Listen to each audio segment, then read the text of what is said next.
दिगंबरा दिगंबरा श्रीपाद वल्लभ दिगंबरा श्री स्वामी समर्थ. तुमच्या सर्वांचे आपल्या भक्तिमय चॅनलवर स्वागत आहे. स्वामी भक्तांनी कुठल्याही नकारात्मक घटनेत अडकू नये म्हणून स्वामी सतत प्रेरणा देतात. आज स्वामी संदेश तुम्हाला देत आहेत आणि तो तुम्हाला आवडेल अशी माझी खात्री आहे. पण त्यासाठी तुम्हाला संदेश शेवटपर्यंत ऐकावा लागेल. एवढंच आहे ना, तुम्ही खूप काही शिकत आहात. तुमचे आयुष्य पुढे जात आहे. स्वामींच्या नामस्मरणात, स्वामींच्या सेवेत जीवन व्यतीत करा. जे फूल असतं ते आपल्याला एवढं शिकवतं की त्याला एका दिवसाचं आयुष्य मिळतं, तरीही ते भरभरून जगतो. त्याला माहीत नसतं की मी उद्या परमेश्वराच्या चरणी जाईन की अंत्ययात्रेत जाईन.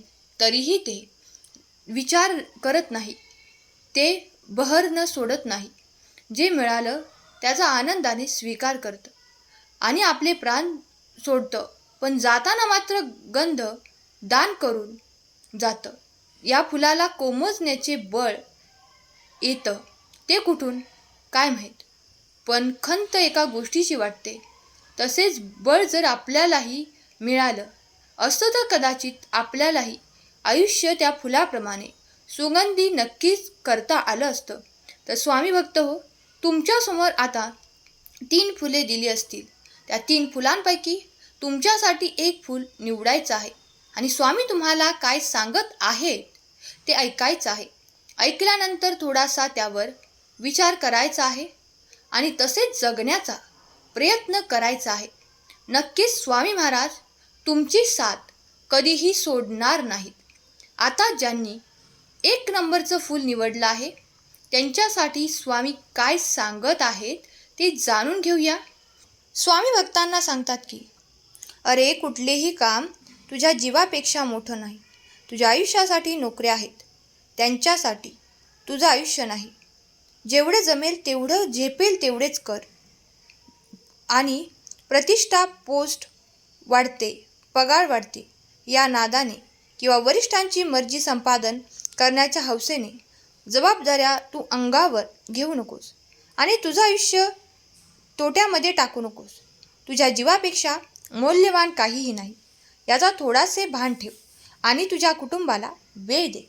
या विज्ञानाच्या युगामध्ये स्वतः तू मर्यादा घालून स्वतःला घेत आहे, तर या भयानक स्पर्धेमध्ये तुझा अंत होईल हे तुला समजणार नाही.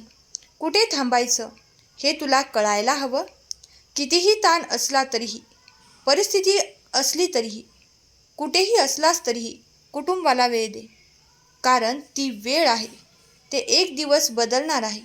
नक्की तुझ्या जीवापेक्षा काहीही जास्त नाही. त्यामुळे तुझे कर्तव्य पार पाडता पाडता स्वतःकडेही लक्ष दे आणि स्वतःच्या आरोग्याची देखील काळजी घे. त्यासाठी तू दीर्घायुषी, स्वस्थ आणि आनंदी राहणे देखील गरजेचे आहे. तणाव नियोजनासाठी तुझ्या आवडीनिवडी, या धकाधकीच्या जीवनामध्ये तुझ्या आवडीनिवडी जपायला शिक. स्वतःसाठी थोडा तरी वेळ काढ आणि त्यासोबतच माझ्याकडेही थोडंसं लक्ष दे.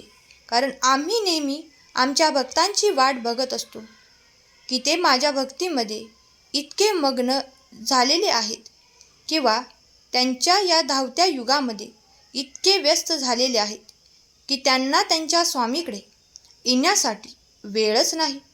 त्यांच्या मुखावर स्वामींचे नाव घ्यायलाही त्यांच्याकडे वेळच नाही. आणि म्हणूनच मी माझ्या भक्तांना सांगतो की तुमच्या या धावपळीच्या युगामध्ये, धावपळीच्या जगामध्ये आम्हाला विसरू नका. आमचं नाव घेणं सोडू नका. कारण जशी तुम्हाला देवाची ओढ असते तशी आम्हालाही आमच्या भक्तांची ओढ असते आणि म्हणूनच आमच्या प्रत्येक भक्तांची आम्ही काळजी घेत असतो. फक्त कधी आम्हाला भेटायला भक्त आला की आमची उत्सुकता भरपूर असते. म्हणूनच सगळ्या व्यापामध्ये आमच्याकडेही थोडेसे लक्ष दे, आमच्याकडेही थोडंसं लक्ष दे. बाकी आम्ही तर सदैव तुझ्या पाठीशी आहोत. भिऊ नकोस, मी सदैव तुझ्या पाठीशी आहे. त्यानंतर ज्यांनी 2 नंबरचे फूल निवडले आहे त्यांच्यासाठी स्वामी सांगतात ते जाणून घ्या. स्वामी म्हणतात, जन्माला आला आहेस तर थोडंसं जगून बघ. जीवनात दुःख खूप आहेत, थोडंसं सोसून बघ. चिमूटभर दुःखाने तू कोसळू नकोस. स्वामी तुझ्या सोबत आहेत हे तू जाणून घे. अपयश येतं ते निरखून बघ. अरे डाव मांडणं सोपं असतं, थोडंसं खेळून बघ. घर बांधणं सोपं असतं, तशी थोडीशीही मेहनत करूनही बघ. जगणं कठीण असतं, मरणं सोपं असतं. जगणं कठीण असतं, मरणं सोपं असतं. दोन्हीतल्याही वेदना झेलून जीवन जगून बघ. मरणं एक कोडं असतं आणि जाता जाता तेवढं सोडून बघ. जाता जाता तेवढं सोडून बघ. अरे तुझ्या आयुष्यातील सर्वात मौल्यवान गोष्ट म्हणजे आनंद. गमतीची गोष्ट अशी आहे की मौल्यवान असूनही परमेश्वराने ते तुम्हाला विनामूल्य दिलेले आहे. ते म्हणजे तुमचे जीवन. तुमच्यापैकी बऱ्याच लोकांना आयुष्य संपेपर्यंत पत्ताच नसतो.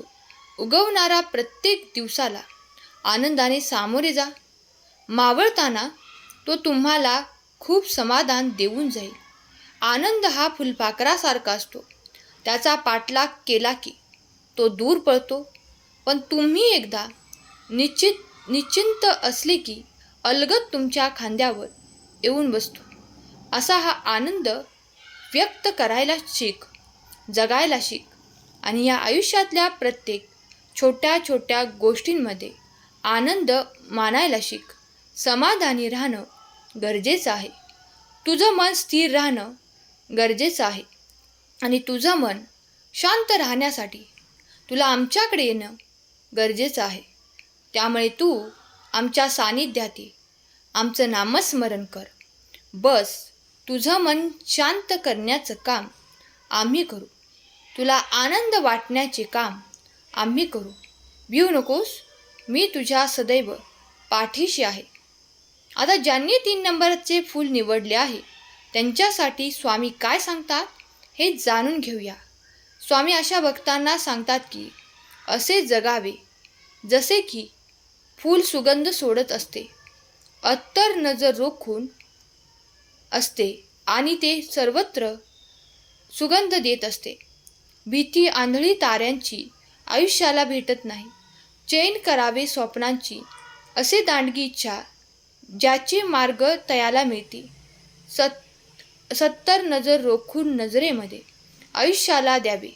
उत्तर पाय असावे जमिनीवरती, कवेत अंबर घेताना हसू असावे ओठांवरती. काळीज काढून देताना सोर कठोरत्या काळालाही क्षणभर व्हावा कातरकार. नजर रोखून नजरेमध्ये आयुष्याला द्यावे उत्तर. नजर रोखून नजरेमध्ये आयुष्याला द्यावे उत्तर. स्वामी सांगतात, प्रत्येक क्षण जगत असताना नवनवीन आनंद शोधण्याचा प्रयत्न करा. प्रत्येक क्षण, प्रत्येक तास, प्रत्येक दिवस हा परत न येणार असतो.